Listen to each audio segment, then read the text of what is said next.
Halo semuanya, baik lagi bersama saya di Analisa Teknikal Saham Harian. Oke, jadi untuk hari pertama di perdagangan minggu ini, IHSG kita pada sesi 1 dia sempat naik ke zona hijau, terus naik turun ya, sampai akhirnya pada sesi 2 ternyata IHSG kita turun kembali ke zona merah, dan pada hari ini IHSG kita ditutup melemah di zona merah dengan koreksi minus 0,16% ya. Oke, kita langsung aja analisa untuk pergerakan IHSG-nya. Jadi kalau dari yang video saya sebelumnya saya bilang ya bahwa untuk saat ini bagi kita wait and see dulu untuk pergerakan IHSG, soalnya masih belum terlalu mengkonfirm bahwa IHSG akan berhenti turunnya ya. Nah, jadi kalau untuk saat ini kita lihat dari pergerakan IHSG-nya sih, saat ini kita lihat harganya cukup tertahan di sini ya, yaitu di zona berkonsolidasinya di antara level resisten dan juga level supportnya. Kita juga ketahui bahwa pergerakan harga IHSG ini sudah mulai mendekati MA200 dari trend line-nya, dan biasanya itu bisa jadi acuan support juga ya. Jadi untuk saat ini sih kita lihat bahwa IHSG kita cukup tertahan di sini ya, walaupun kalau kalian lihat secara pergerakan harganya ini IHSG kita masih tertahan di bawah MA5 ya. Kita zoom in aja. Kita lihat bahwa saat IHSG kita sempat mau naik ya pada sesi 1 ya, naik lumayan, tetapi pada sesi 2 turun lagi ya. Ini kita overall lihat bahwa pada penutupan pun IHSG kita ditutup di bawah MA5 kembali ya. Jadi overall kita lihat bahwa maksud saya kalau secara pergerakan harga belum terlalu menunjukkan cukup solid ya untuk pergerakan IHSG, apakah dia mau berhenti atau enggak ya. Nah, kita dari MACD-nya pun kita lihat baru satu histogram yang baik, tapi ini pun kita lihat bahwa pergerakannya kalau secara histogramnya nggak jauh beda ya, maksudnya bedanya dikit sekali. Secara kita lihat garis dari MACD-nya pun juga overall masih turun. Jadi kita lihat emang overall secara momentumnya masih cukup negatif ya kalau secara pergerakan momentumnya ya. Nah, tapi kalau untuk RSI ini cukup menarik untuk pergerakan IHSG ya. Jadi kita ketahui RSI kita sudah terkoreksi cukup lumayan ya, sampai ke level oversold sejak waktu yang minggu lalu IHSG kita koreksi cukup drastis ya. Ini kita lihat saat IHSG kita mulai habis naik terus dia turun lagi nih, koreksi untuk hari ini. Kita lihat bahwa RSI-nya ini cukup tertahan ya. Walaupun sebenarnya ini karena sesi satunya dia sempat naik dulu ya, terus dia mulai koreksi. Tetapi kita lihat bahwa dari per day-nya pun kita lihat RSI-nya ini sudah ada tanda-tanda dia naik ya. Kita lihat ya. Jadi titik rendahnya di sini dia di 28, di sini dia di 31,47 ya. Nah, kita langsung zoom in aja untuk soalnya ini kita lihat sendiri dengan time frame per day-nya tuh cukup sulit ya, signalnya sangat kecil sekali. Jadi kita zoom in aja ke time frame 4 jam dan juga 1 jamnya ntar ya. Nah, jadi untuk per 4 jamnya kita lihat bahwa saat dia naik terus dia turun kembali nih, bahkan kita lihat turunnya overall turun kembali di titik rendah sebelumnya. Ini kita lihat bahwa RSI-nya ini pelan-pelan dia sudah nanjak ya. Kita lihat ya. Seperti kayak step ladder dia naik ya. Overall dia nanjak. Ini kita lihat saat dia mulai turun kembali bahkan ke level yang sama ya, titik rendah sebelumnya. Ini kita lihat bahwa RSI-nya dia turunnya nggak sedalam sebelumnya ya di sini ya. Di sini 29, di sini 33,60 ya. Nah, kita lihat juga dari histogramnya pun MACD-nya juga terus mengalami kenaikan overall, walaupun harganya dia cenderung naik terus dia turun kembali, tetapi kita lihat bahwa MACD-nya ini sudah mulai menaik, sebentar lagi mau golden cross ya. Nah, kita lihat dengan 1 jamnya untuk lebih kelihatan lagi ya. Nah, jadi kita lihat bahwa saat harganya dia bisa dibilang berkonsolidasi di level yang sama, ini kita lihat bahwa RSI-nya ini pelan-pelan sudah naik ya. Ini step ladder-nya lebih terlihat, ini kita lihat nanjak terus. MACD-nya pun juga garisnya sudah mengarah ke naik ke atas, jadi momentumnya pun juga overall ada yang nahan ya dari pergerakan IHSG ya. Nah, jadi kalau secara kesimpulan kita bisa lihat bahwa dari per jam dan juga 4 jamnya ini IHSG kita mulai tertahan ya, ada awal-awal mulai tertahan ya.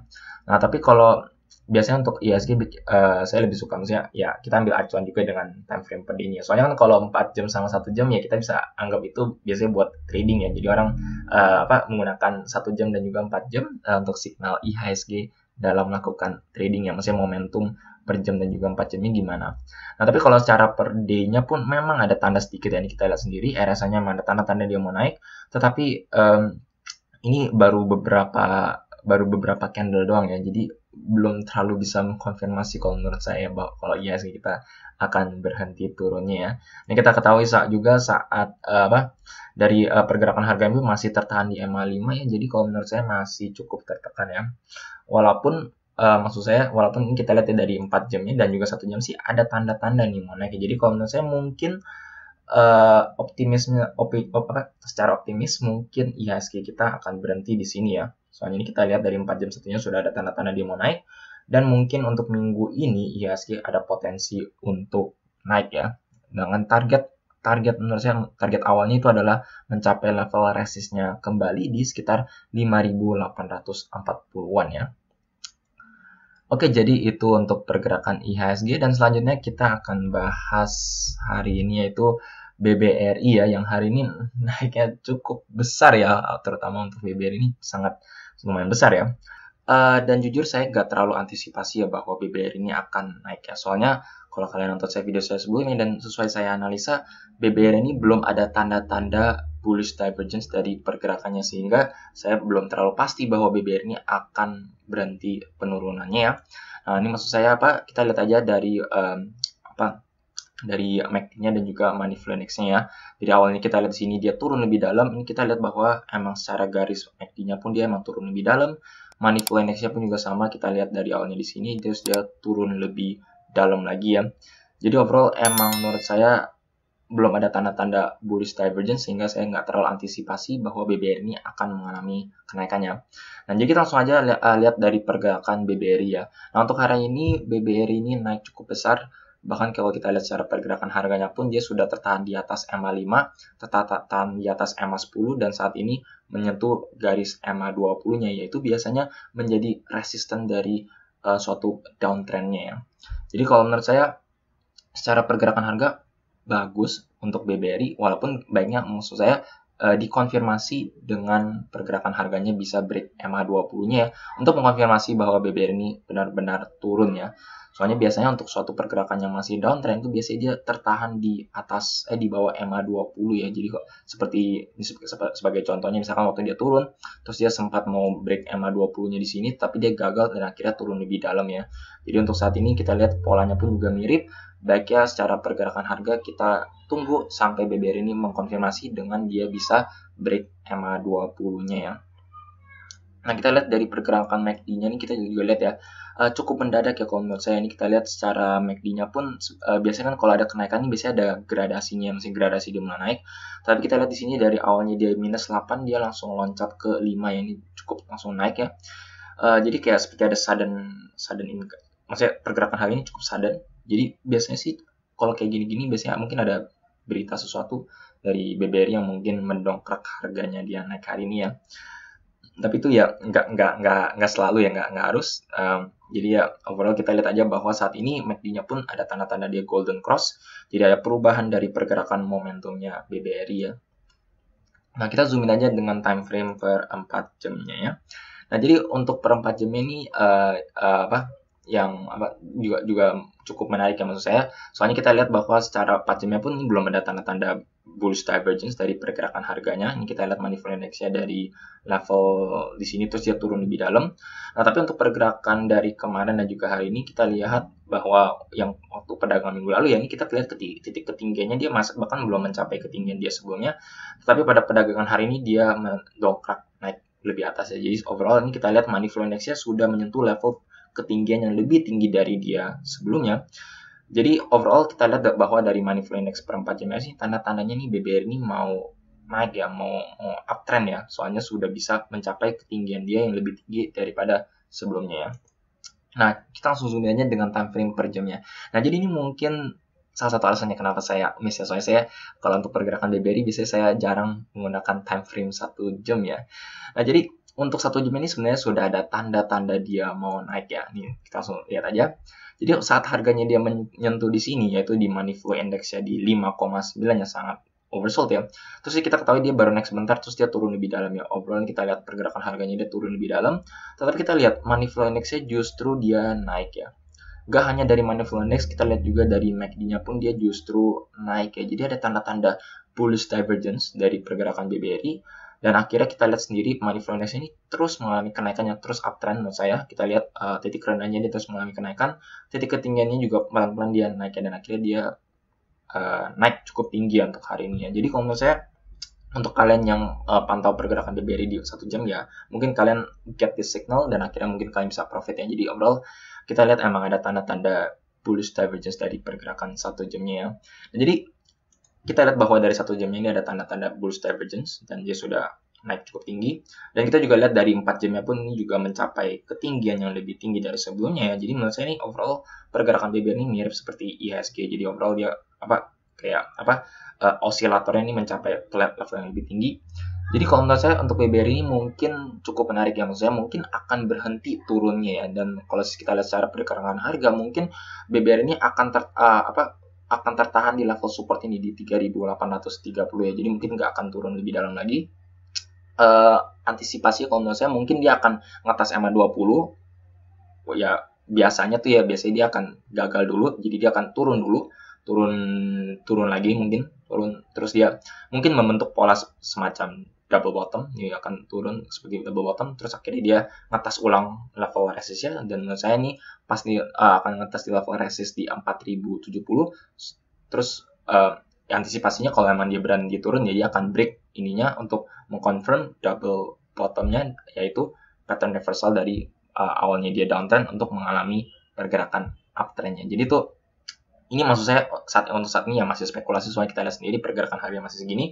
Tapi dari osilatornya dan dari osilator sejam dan juga 4 jamnya sih tanda-tandanya BBRI ini mau reversal yang mau naik ya. Jadi mungkin cukup menarik untuk BBRI. Mungkin kita bisa pantau aja untuk saat ini ya pergerakan BBRI kedepannya gimana ya. Oke, jadi itu untuk BBRI dan selanjutnya mungkin kita akan bahas, ada yang request saham Adaro ya.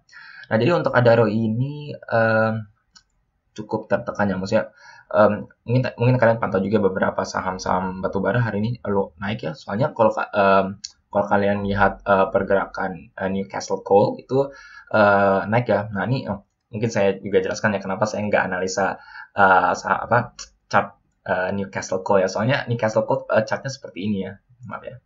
Nah, jadi dia tuh cuman kayak dot-dot aja gitu, kayak candle-candlenya seperti gini patah-patah. Jadi kayak cukup sulit untuk dianalisa ya. Maksudnya bisa sih terlihat kayak trennya naik ya, overall dia tertahan di 50, overall masih naik ya.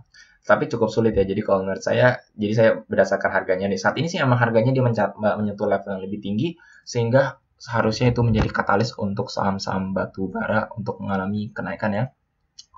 Nah, untuk Adaro ini kita lihat bahwa pergerakannya ini cukup tertahan ya. Ini mungkin gara-gara setelah exit ya terus tertahan. Kita lihat harganya pun terus sudah berulang kali ya nih, harganya terus tertahan di level resist ya. Di resist di sini di sekitar 1160, bahkan untuk saat ini bahkan closingnya pas di level di level support maaf. Jadi pas banget ya Adaro ini tertahan di atas level support 1160 ya. Ini kita lihat dari money flow index pun overall masih turun, MACD-nya pun juga mengalami masih turun ya. Jadi belum terlalu menunjukkan tanda-tanda divergence bahwa Adaro ini mau naik ke atas ya. Nah, kita lihat dengan time frame per 4 jamnya. 4 jamnya sih kita lihat bahwa money flow index ini cukup tertahan, tetapi kita lihat bahwa titik ketinggiannya juga masih tidak bisa mencapai ketinggian dia sebelumnya ya. Jadi ini seperti kayak berkonsolidasi money flow index-nya, di mana ada indecision dari market dari pergerakan harganya Adaro ya. Jadi maksudnya kesannya dia nahan, tetapi ada yang tahan harganya untuk turun juga ya. Nah, kita lihat per jamnya ini juga sama. Kalau menurut saya kita lihat bahwa titik rendahnya sih emang overall kayak sedikit nanjak, tetapi kita lihat titik ketinggiannya dari pergerakan money flow index pun juga terus tertahannya. Jadi seperti kayak berkonsolidasi untuk pergerakan Adaro ya. Jadi kalau menurut saya sih secara kesimpulan Adaro ini kayaknya sideways ya secara pergerakan harga. Belum terlalu ada tanda-tanda kalau Adaro ini mau naik. Jadi mungkin kita bisa pantau dulu aja, wait and see ya. Kita lihat overall, kita lihat juga pergerakan harganya ini saat ini mungkin mirip ya, maksudnya seperti yang emiten-emiten lain seperti BBRI pun menurut saya harganya pun masih terus tertahan di bawah MA20 ya. Di sini masih di bawah tertahan di MA20, jadi mungkin kita perlu wait and see sampai dari teknikalnya pun sampai menunjukkan ada tanda-tanda bullish divergence, dan dari pergerakan harganya dia bisa break MA20-nya untuk menunjukkan perubahan tren dari pergerakan harganya ya. Oke, jadi itu untuk Adaro, dan selanjutnya kita akan bahas MLPL ya. Nah, jadi ini udah dari kemarin-kemarin yang naiknya cukup tinggi ya. Kita lihat sendiri aja dengan time frame per day-nya, ini sudah 1, 2, 3, 4, 5, sudah 5 hari MLPL ini naik terus ya secara pergerakan harga ya, sangat luar biasa ya kalau menurut saya. Ini kita lihat dengan time frame per day-nya pun dia money flow index-nya baru turun di sini, naik terus ya dari sejak sini ya, terus tertahan di zona yang cukup tinggi terus ya money flow index-nya di sekitar 90-an ya. MACD-nya pun terus mengalami kenaikan strong uptrend sekali dari pergerakannya. Emang overall ini emang uptrend sih kalau kita lihat sendiri ya, harganya terus tertahan di atas MA20 ya. Kita zoom in aja ke 4 jam, kita juga lihat dia sempat koreksi sedikit nih, tapi money flow index naik lagi, bahkan menurut saya ini ketinggiannya dari awalnya dia di 94 sekarang di 93 ya. Turunnya cukup, maksudnya hanya sedikit sih, walaupun ya maksudnya menunjukkan kayak ada tanda-tanda pelemahan dari kenaikannya, tapi relatif kecil ya kalau misalnya. Jadi overall ini kita lihat masih cukup strong uptrend sekali ya. Jadi kayak money flow index baru turun dikit dia sudah naik kembali ya. Kita lihat per jamnya pun juga sama, ini terus lihat, bayangin ya, money flow index tertahan di level 70-an ya, jadi dia berkonsolidasi di sekitar 70, naik lagi, turun dikit, dia naik lagi ya. Nah, kita lihat bahwa dari per jamnya pun ini sebenarnya ada, ya, maksudnya menunjukkan tanda-tanda pelemahan juga sih ya maksud saya. Ini kita lihat dari histogramnya pun dari ketinggian di sini tuh di 9, terus di sini dia di level 7 ya, jadi emang ada tanda-tanda secara pergerakan MACD ini ada tanda-tanda pelemahan. Untuk money flow index ini menurut saya ya gimana ya, maksudnya dia cukup tertahan, maksudnya tertahan dia cukup tinggi, tapi dia lebih tinggi pun juga cukup sulit ya. Kita lihat money flow index terus tertahan di atas di bawah level 80-an ya. Jadi kalau secara teknikal pun kita lihat sekilas ya, mungkin emang secara overall trennya ini masih strong uptrendnya, tapi yang saya ingin ingatkan dan juga untuk kalian berwaspada ya, yaitu takutnya ini ada, biasa kita ngomong sebagai teknikalnya itu adalah blow off top ya. Blow off top tuh kalau misalkan suatu pergerakan saham yang naiknya sangat tinggi sekali, biasanya tuh maksudnya cenderungnya tuh kalau dia terus mengalami kenaikan sampai di atas MA5 terus ya. Ini kita lihat pergerakan harganya ini di atas MA5 secara Bollinger Band-nya pun ini pasti sudah break standar Bollinger Band standar deviasi plus 2-nya ya, band atasnya ya, pasti ini udah break ke atas terus. Tapi kita lihat bahwa pergerakannya harganya terus mengalami kenaikan ke atas ya.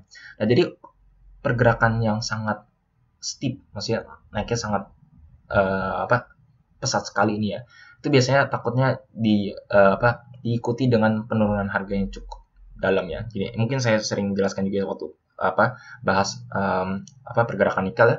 Suatu pergerakan sekuritas yang naiknya sangat tinggi itu cenderung diikuti dengan penurunannya cukup tajam juga ya. Itu maksudnya itu dideskripsikan sebagai blow off top ya. Jadi maksudnya dia udah mencapai level tinggi terus dia turunnya juga dalam ya. Jadi itu yang kalian harus waspada dari pergerakan MLPL ya. Nah, kita akan analisa jadi pergerakan brokernya ya. Nah, jadi untuk pergerakan brokernya sih emang ini kita lihat sendiri ya, secara kesimpulan nih overall imbang ya. Untuk perdagangan hari ini pun kita lihat bahwa MG masih beli. MG maksudnya dia beli dan juga jual. Kita lihat sini XC juga melakukan yang sama. Overall kita lihat secara pergerakan ini cukup imbang ya. Di sini sih ada YU yang melakukan net sell, tapi kita lihat volumenya pun juga nggak terlalu banyak ya. Jadi emang secara pergerakan brokernya pun cukup imbang dan juga ditranslasikan dari pergerakan teknikalnya, di mana pergerakan teknikalnya ini masih cukup strong ya untuk pergerakan MLPL ya. Jadi kemungkinan besar mungkin MLPL akan masih bisa naik ya dari pergerakan broker dan juga teknikal. Ini kita lihat juga dari per minggunya pun overall juga masih sama. Walaupun di sini kita lihat ada LG yang sudah dari 1 minggu yang lalu ini melakukan net sell, tapi LG saya kurang terlalu kenal dan juga volumenya pun juga relatif cukup rendah ya. Nah, jadi kalau secara kesimpulan menurut saya mungkin MLPL ini masih bisa naik ya kalau menurut saya. Soalnya secara teknikal cukup strong, belum ada tanda-tanda pelemahan sama sekali. Tapi yang kalian harus waspada itu adalah dari technical blow off top-nya. Soalnya dengan pergerakan harga ini bukan, maksudnya kalian jangan terbawa arus kayak senang ya, maksudnya wah suatu saham naik sampai ini, kalau kalian lihat ini dalam berapa hari langsung naik sampai 100% ya. Nah, seperti yang kalau nggak salah Warren Buffett pernah bilang juga, kalau misalkan suatu saham yang naiknya sangat pesat dalam beberapa hari, itu justru kalian harus waspada ya. Jadi itu yang kalian perlu ya berwaspada. Yang saya selalu sarankan itu adalah untuk kalian take profit berkala ya, maksudnya untuk mengantisipasi kalau misalkan ada reversal yang mendadak ya dari pergerakan suatu sekuritas ya. Jadi itu untuk MLPL, dan yang untuk terakhir mungkin saya akan bahas DMMX ya. Soalnya waktu itu kemarin minggu lalu ada yang beberapa request ini juga ya, dan sebenarnya saya sudah sempat balas ya, maksudnya untuk pergerakan DMMX ya. Nah, jadi kita analisa aja, update aja ya sedikit untuk sebagai gambaran. Kita lihat bahwa DMMX ini menurut saya mirip ya, maksudnya seperti yang MLPL, overall masih strong uptrend, harganya masih di atas MA20, harganya pun masih di atas MA5, ini cukup strong uptrend ya. Nah, kita lihat dari pergerakan MACD-nya pun juga belum ada tanda-tanda pelemahan dengan time frame per day, money flow index masih overall cukup baik ya, cukup uptrend. Nah, tetapi dari 4 jam yang kalian perlu waspada yang saya mungkin nggak sempat kasih tahu juga ya. Jadi kita lihat bahwa dari 4 jam ini sebenarnya dengan harganya mencapai ketinggian dia lebih tinggi, ini kita lihat bahwa money flow index dia hanya di sini ya. Awalnya dia di sini di 90, saat ini money flow index hanya di 79 ya. Jadi udah ada tanda-tanda dia mulai pincang menurut saya, ada bearish divergence dari pergerakan 4 jamnya. Soalnya untuk pergerakan saham-saham ini baiknya kalian anggap ini untuk trading ya. Jadi gunakan time frame 4 jam dan juga 1 jam untuk mengantisipasi ya. Nah, kita lihat aja dengan time frame per jamnya. Ini kita lihat bahwa per jamnya ini mirip ya seperti MLPL. Dari MACD-nya nih ada tanda-tanda bearish divergence ya. Di awalnya di 24 mencapai ketinggian dia lebih tinggi, MACD-nya nih hanya 14 ya. Kita lihat bahwa garisnya pun sudah bahkan udah mau dead cross ya, sudah ada pelemahan di sini. Dan secara money flow index overall sih emang masih strong uptrend ya, kita lihat sini ya. Tetapi kita lihat bahwa money flow index-nya pun juga sudah cukup tinggi ya, relatif tinggi. Sehingga waktu saya kasih analisanya nih, maksud saya DMMX mungkin masih bisa naik ya, mungkin masih bisa naik. Soalnya strong uptrend secara pergerakan harga. Tetapi kalian harus berwaspada ya, soalnya kita lihat bahwa money flow index pun juga sangat tinggi, kenaikannya pun juga akan terbatas ya. Terbatas ya. Untuk hari ini sih kalau saya naik sekitar 5%-an ya, 5%. Jadi baiknya kalian mengantisipasi kalau misalkan dia akan reversal. Soalnya ada dilihat sih ya, dari MACD-nya dan juga dari 4 jam sih ada tanda-tanda akan melemah, akan koreksi terlebih dahulu ya. Well, saya bilangnya sih biasanya koreksi sehat dulu ya, sesuai dari pergerakan uptrend-nya ya. Oke, terus kita sekilas saja update untuk pergerakan brokernya ada. Jadi untuk kemarin tuh kalau nggak salah tuh DMMX ini tuh broker TF ini melakukan net buy ya. Dia melakukan net buy yang luar biasa, dan beberapa broker bandar yang saya tahu tuh kalau nggak salah YO atau siapa ya melakukan net sell, tapi hanya volumenya sangat dikit ya. Nah, kita lihat dari pergerakan brokernya nih hari ini sekarang TF udah mulai jualan juga ya. Jadi dia beli, tetapi dia juga jual. Jadi dia udah mulai kurangi posisinya si TF ini. Dan bayangkan ya, ini dengan perdagangan hari ini pun yang didominasi pergerakan DMMX ini didominasi dengan satu broker saja, banding dengan TF ya. Jadi kalau suatu emiten yang didominasi sama satu broker ini, kalian harus waspada ya, soalnya dia sendiri yang memegang lotnya banyak ya, jadi kalian harus waspada ya. Overall kita lihat sih overall kita lihat masih relatif imbang, walaupun ini YU juga udah mulai jualan-jualan lagi ya. TF masih melakukan pembelian ya. Nah, kita lihat dengan time frame per minggunya ini, kita lihat ya bahwa secara satu minggu TF ini yang dominasi yang melakukan beli ya, net buy-nya overall masih net buy. Jadi menurut saya sih TF ini pegang banyak lot ya di DMMX ya. Overall kita lihat bahwa di sini di bagian penjual nih dari satu minggu lalu nih CS bahkan sudah melakukan net sell, dan setahu saya CS ini broker bandar ya. Jadi baiknya sih mungkin kalian boleh turunkan posisi terlebih dahulu, soalnya menurut saya mungkin DMMX ini akan koreksi terlebih dahulu. Menurut saya mungkin awalnya mungkin akan koreksi sehat dulu ya. Soalnya ini overall masih uptrend. Maksudnya dia mungkin akan koreksi terlebih dahulu, mungkin ngetes MA20-nya ya, ngetes seperti ini, mungkin koreksi terlebih dahulu, konsolidasi, ngetes MA20, dan kalau misalkan dia mantul di atas MA20, membuka ruang DMMX ini bisa mengalami kenaikan lebih tinggi ya. Oke, jadi untuk video kali ini sekian saja. Jika kalian merasa video seperti ini bermanfaat untuk kalian, jangan lupa untuk subscribe dan juga pencet tombol bell di sebelahnya, supaya kalian selalu terupdate dan ternotifikasi dengan video-video yang saya akan upload setiap harinya. Sekian dari saya, terima kasih.